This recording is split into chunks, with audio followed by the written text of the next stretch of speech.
Hello, health champions. This is your liver.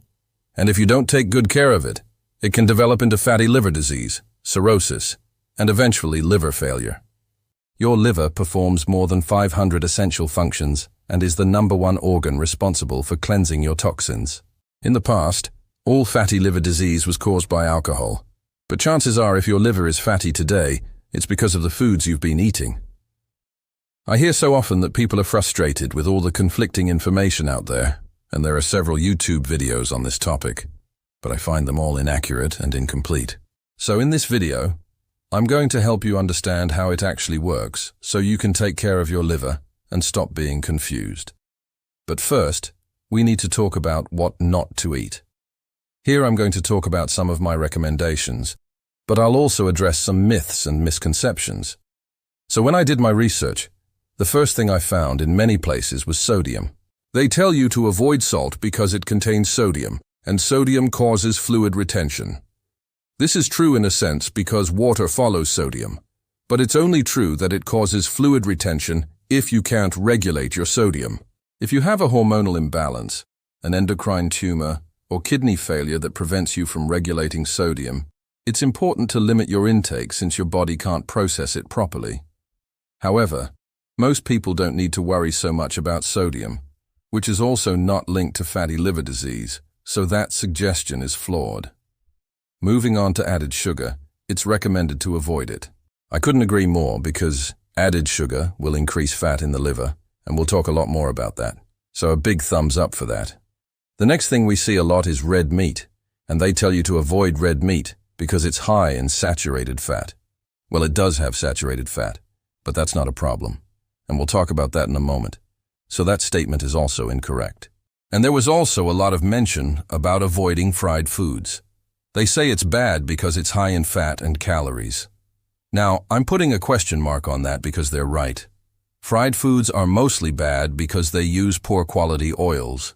It's no longer about calories or the amount of fat, it's about the quality of the oils. And virtually all fried foods you'll find use vegetable oils. And for those oils to withstand heat, since they're naturally very sensitive to heat, they have to destroy them. They have to process them, oxidize them, bleach them, deodorize them, until they become toxic and rancid. That's why you avoid fried foods. If you occasionally want to eat something fried and use a saturated fat like butter or coconut oil, then there wouldn't be a problem. I want to clear up this confusion about you being what you eat. Okay? That's not exactly how it works, and that's why people think that if you eat saturated fat, you're going to store saturated fat in your body. But if we look at a cow and say that the cow's meat is the source of saturated fat, then we know that the cow has a considerable amount of saturated fat in its body, in its flesh and tissues. But then the question is, if we are what we eat, how does saturated fat get to the cow? Because cows don't eat saturated fat. If a cow is allowed to eat whatever it wants, it'll eat grass. And somehow, that grass is converted into saturated fat. And that's called biotransformation. So if that happens in a cow, why would it happen very differently in a human? I mean, not that we eat grass, but that the saturated fat in our body doesn't necessarily come from saturated fat. So, in humans, it's also about biotransformations. But in us, the source isn't grass. It's excess fuel. When we eat more than we need, that extra fuel is converted into fat for storage. And when that excess fuel is accompanied by excess insulin, because insulin, as we've said, is a storage hormone, that's how we end up with saturated fat in humans. It doesn't come from the saturated fat we consume. And there's a lot of confusion about this because people talk about how studies indicate that if the liver is full of fat, full of saturated fat, then that liver is insulin resistant, which is true. But it's not the saturated fat that cause the insulin resistance. On the contrary, it's the excess fuel and insulin that create the saturated fat. And now, when the liver is congested, it becomes resistant to insulin. To understand the importance of these foods, we must understand the real cause of fatty liver disease: overload. If the liver is given more work than it can handle, it becomes congested.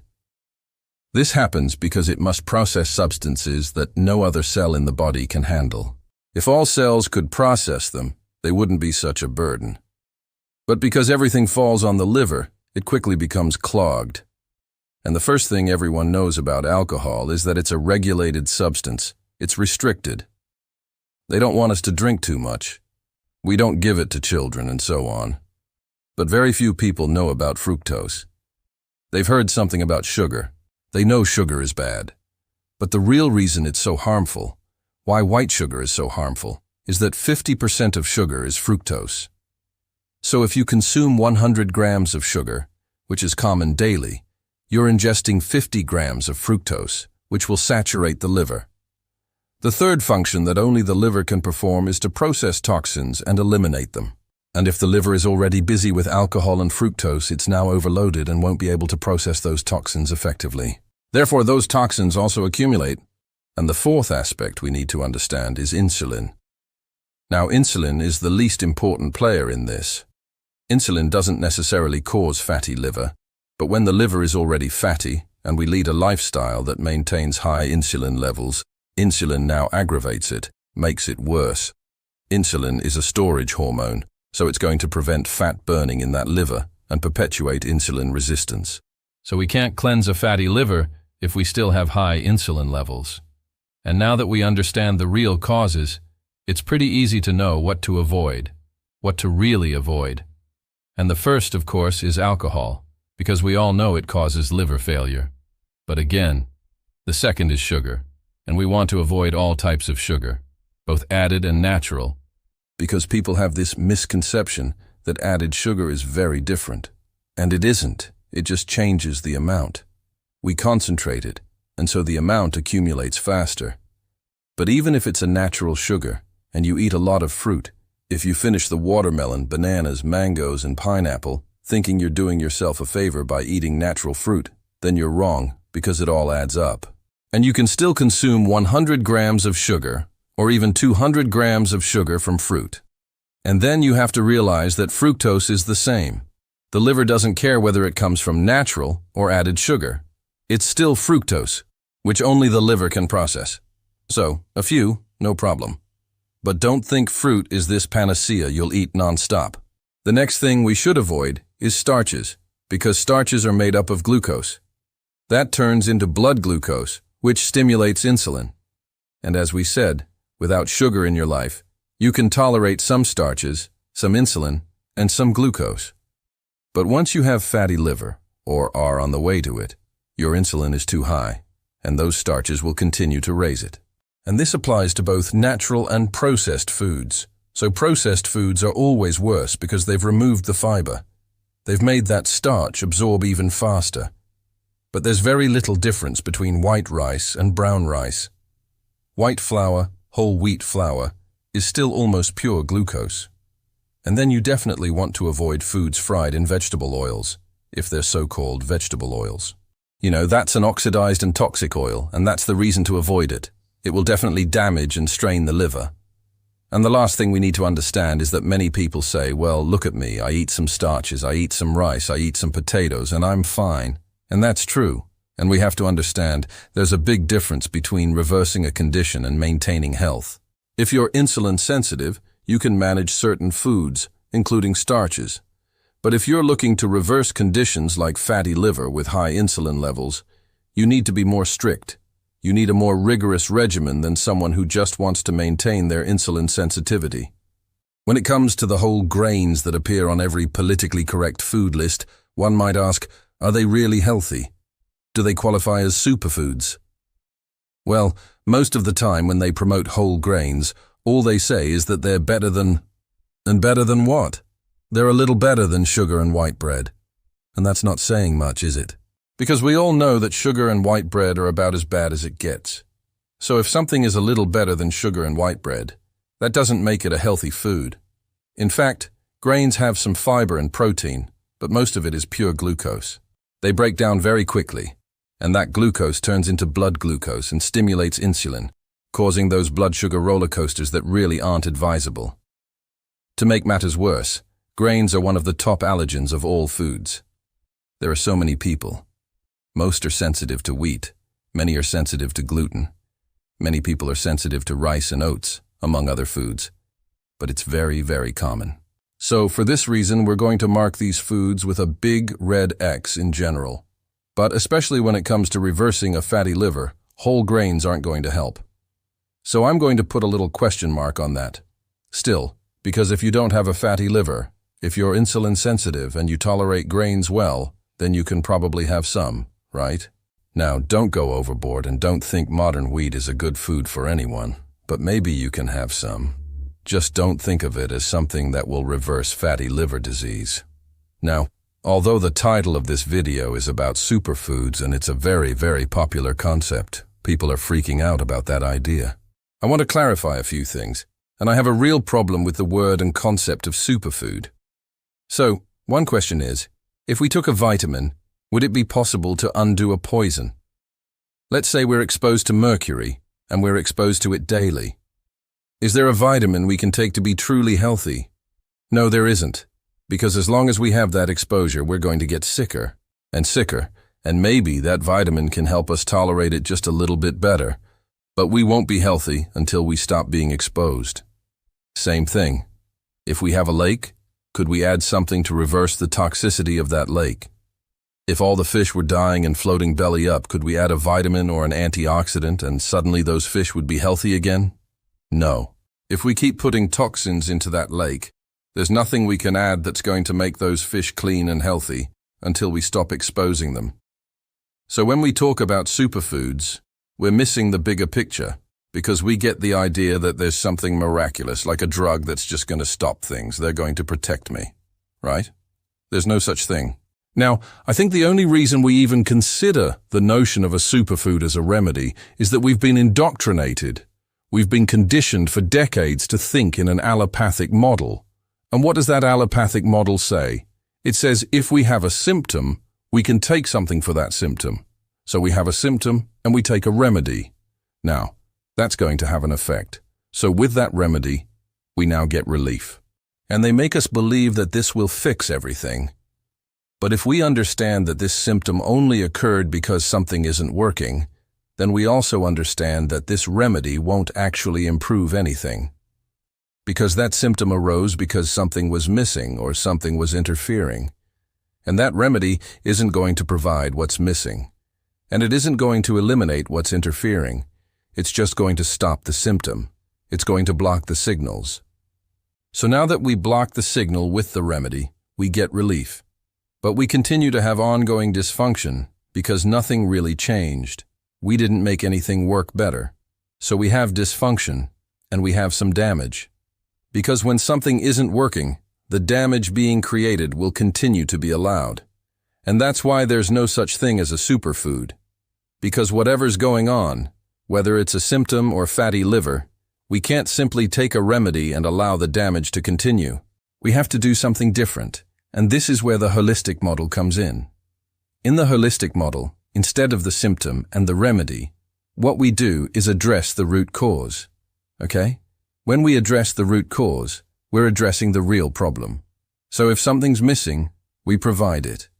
If something's interfering, we help the body eliminate it. And by doing that, we still get relief. We get the same result, in that sense. But instead of continuing the damage, we've addressed the root cause. So now we've improved the function. What's supposed to work is working again. Then the symptom disappears, not because we blocked the signal, but because we addressed the root cause. And that's why we want to think of food as good food. And there is bad food. There are good foods that support you. There are bad foods that interfere. But there really is no such thing as a superfood. Number 9 is unsaturated fats. And this is another item that appears on almost every list. We hear it all the time, that saturated fat is bad, but unsaturated fat is good. That's not entirely true, is it? We need to know when it's right and when it's not. The first type of unsaturated fat is monounsaturated, or monounsaturated fatty acids, MUFAs. This is considered a macronutrient, something we eat in sufficient quantities to get significant calories, right? And that can be things like olive oil, even extra virgin. We also get it from meat. Meat is often thought to be all saturated fat, but in reality, about half the fat in meat is monounsaturated, the other half saturated.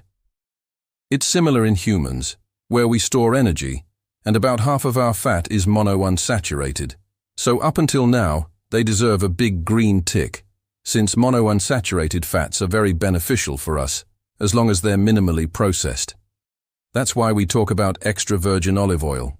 This is the first cold-pressed process. They apply minimal heat and pressure, so there's no damage to the oil.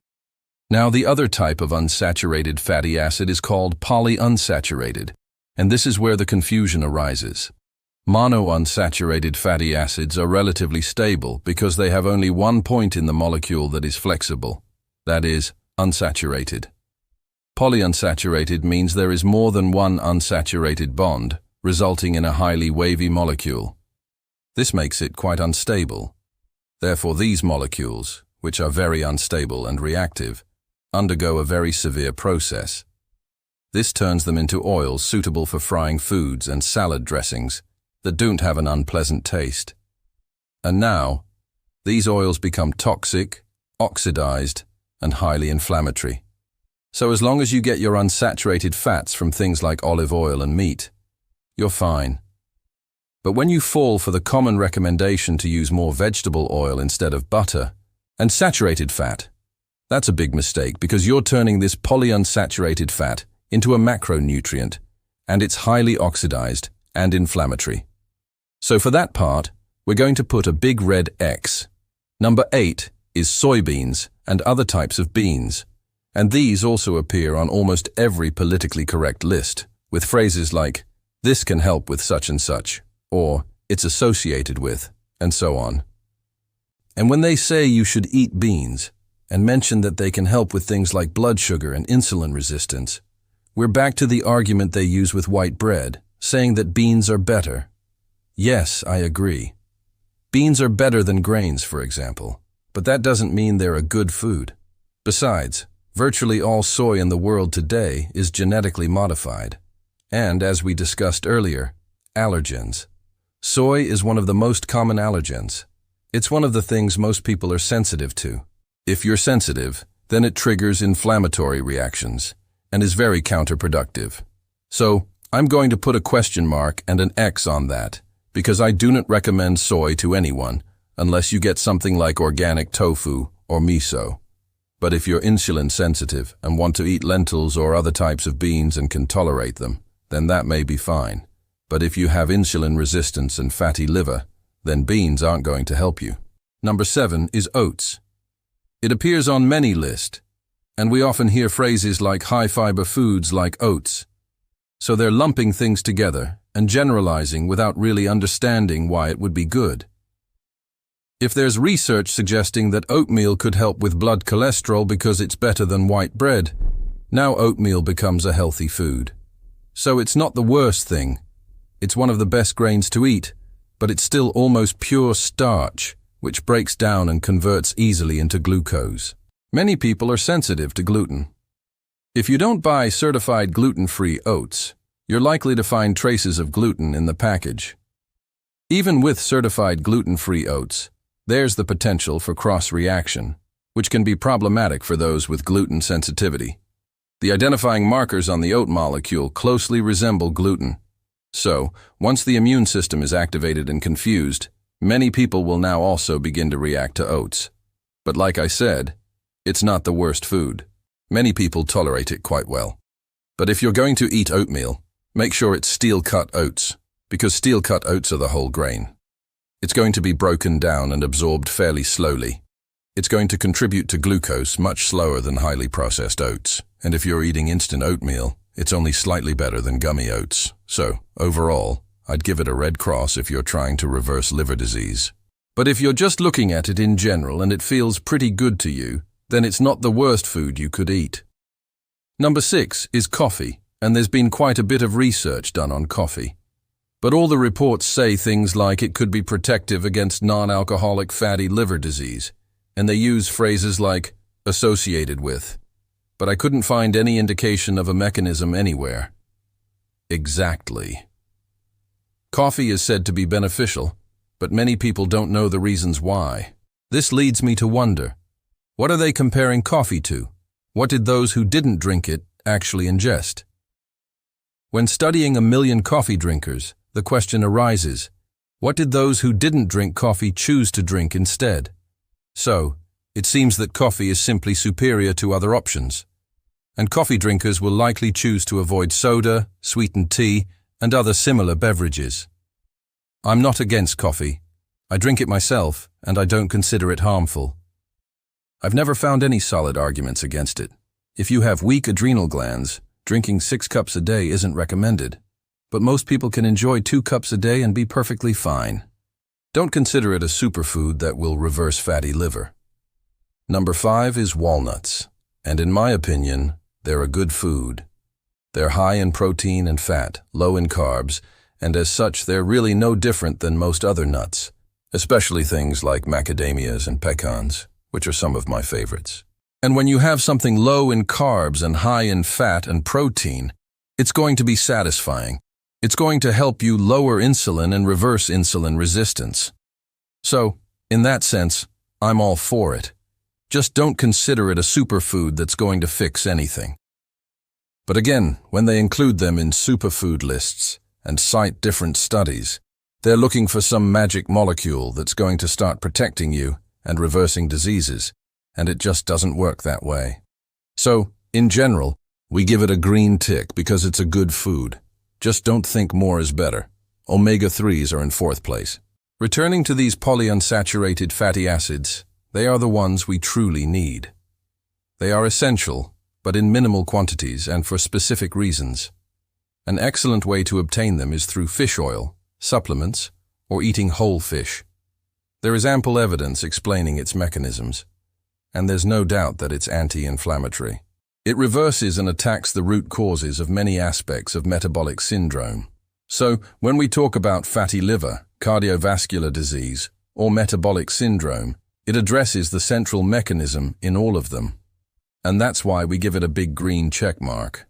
But we're also going to start asking some questions here because many people think all omega-3s are the same. And flaxseed oil has a lot of omega-3s, but it's not the kind we need. We need to convert flaxseed oil into something called EPA and DHA.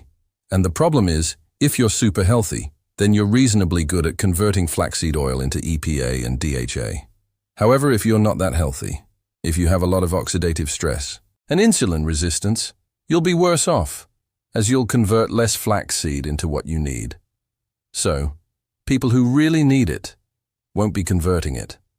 And that's why flaxseed isn't a great source of omega-3s. Not for that reason. I still eat some flaxseed because I like it. I like to grind it and put it in yogurt with chia seeds. But I don't eat it for the omega-3s. And I don't eat more because I think it's a superfood. And as we said before, we want to consider these very specific omega-3s, these very specific polyunsaturated fatty acids, as a micronutrient, okay? It's like a vitamin or a mineral or something like that. We shouldn't convert them into energy or overconsume them. They have specific purposes. They are crucial for cell membranes, building blocks, and hormone precursors, among others. As we mentioned, fish are one of the best sources.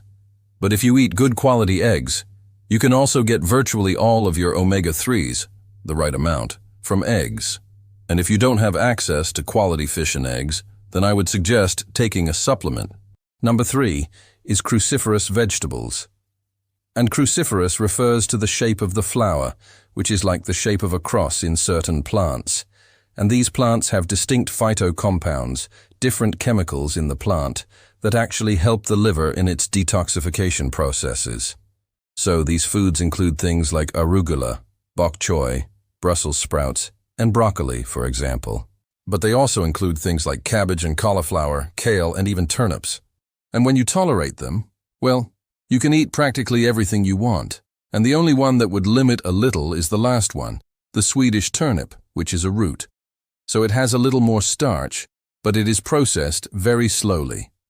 But if you are trying to reverse something, then moderate the consumption of Swedish turnip and eat the others. But again, if you have sensitivities, it is only convenient for you if you tolerate it. The meat is the second on the list. Here I could add, this is what I included. Exactly, it must definitely be on the list. Even so, it is not a superfood, but it is probably the closest thing we have with these last two. And curiously, these last two elements, which are my main ones, did not appear on any other list. Why not? Because we have this wrong concept and fear of saturated fat and cholesterol. So meat, being a fantastic food, is full of nutrients and is very complete. It is very satiating and an excellent source of proteins. I talk a lot about food sensitivities. A food can be good, but if you react badly, it is not. The carnivorous diet gains popularity because many have these sensitivities. And meat, beef, is possibly the least allergenic food that exists. So if you are looking to avoid things that cause you a reaction, for many people, red meat is the option. Meat is also a very rich source of methionine, which is a sulfuric amino acid that the body can use to produce glutathione. And glutathione is the most powerful antioxidant in the body. Meat also has a lot of saturated fat and monounsaturated fat, both very stable. So if you overcome the fear of saturated fat and work to reduce your insulin, now saturated fat becomes an excellent source of energy, and because it is stable, it is very non-inflammatory. And first of all, in my list are eggs. And this is interesting because I did not find it on any other list. And again, because we have this phobia and aversion to saturated fat and cholesterol, which is completely wrong. When it comes to meat, eggs are full of nutrients. They have many of the same benefits as meat. But they also have something called choline, which is a vitamin, which is a kind of catalyst for burning fat. It is one of the things that will help you burn that fat in the liver. Eggs are also rich in certain vitamins, especially B6, B9, and B12. And these vitamins allow your body to convert a harmful inflammatory substance called homocysteine into a very useful substance called methionine. And then the body transforms methionine into glutathione, which again is our most powerful antioxidant. And not only do eggs have these vitamins to help us process methionine, but they are also a rich source of methionine in themselves. In addition, eggs are loaded with essential fatty acids, EPA and DHA that we talked about before. If you get high-quality corral eggs, they will have more essential fatty acids. Often you could meet your needs just with them. That is why eggs deserve a big green popcorn. If you enjoyed this video, you will love the next one. And if you want to master health by understanding how the body works, subscribe, activate the bell, and all notifications so you don't miss any videos that could save your life. Bye.